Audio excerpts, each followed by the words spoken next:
when you're going to make a teapot, there's a couple of things in terms of placement of a spout that you need to think about.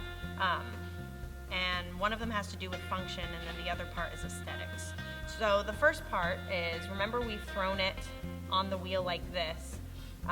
So this is the wheel head, and this is obviously going up. And you're going to cut it at an angle, and then that will become the spout on your teapot.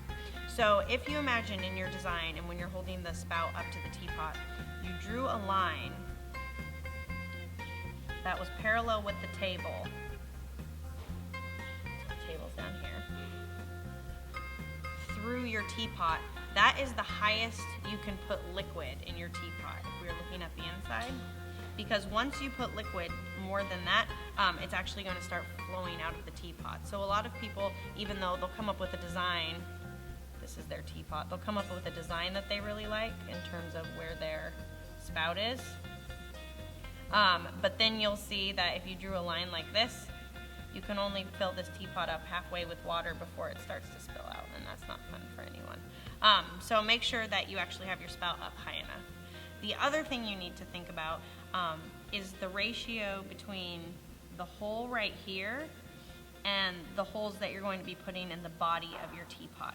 And what I mean is, if we imagine that this is the hole on our spout, so we have this much space to fill up the hole in our spout. And whether you can either cut one giant hole out of your teapot or put a bunch of little holes. The reason they used to do that is because it was loose leaf tea, and so the loose leaf tea would like be in here, and then as you were pouring it out, it would block it from coming out so that only the water came out of the spout. So that's up to you whether or not you want to do that. But either way, whether you make one large hole in your teapot or a series of small holes, what you have to make sure is the area of this hole or the added areas of the small holes is significantly greater. I would say 3 or 4 times the size of this hole that is coming out of your spout. And the reason that is according to the laws of physics, actually, the amount of water that's going through this space has to be the same as the amount of water coming out of your teapot spout. And so if you have a bigger hole here, the only way that this little tiny spout can keep up is if the water speeds up and goes super, super fast out of your teapot. And that's actually how you get a really nice pour out of your teapot, because then the water is shooting out into like one nice stream, like it's coming out of a faucet, versus like dribbling out and dripping onto the table, and nobody likes that. So you have to make sure that there's a big enough difference in area here that the water speeds up and shoots out of your teapot. The very last thing has to do with when you're throwing the spout. So if we imagine a close-up of the spout itself, so this is this part right here.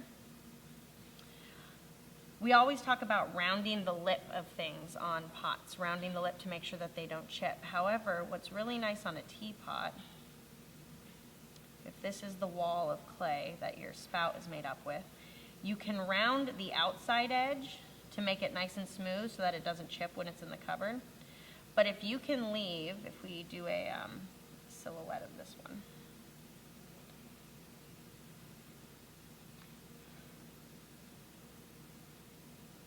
so see, we've rounded the outside edge, but then left the inside very, very flat. So you almost get a sharp edge right there.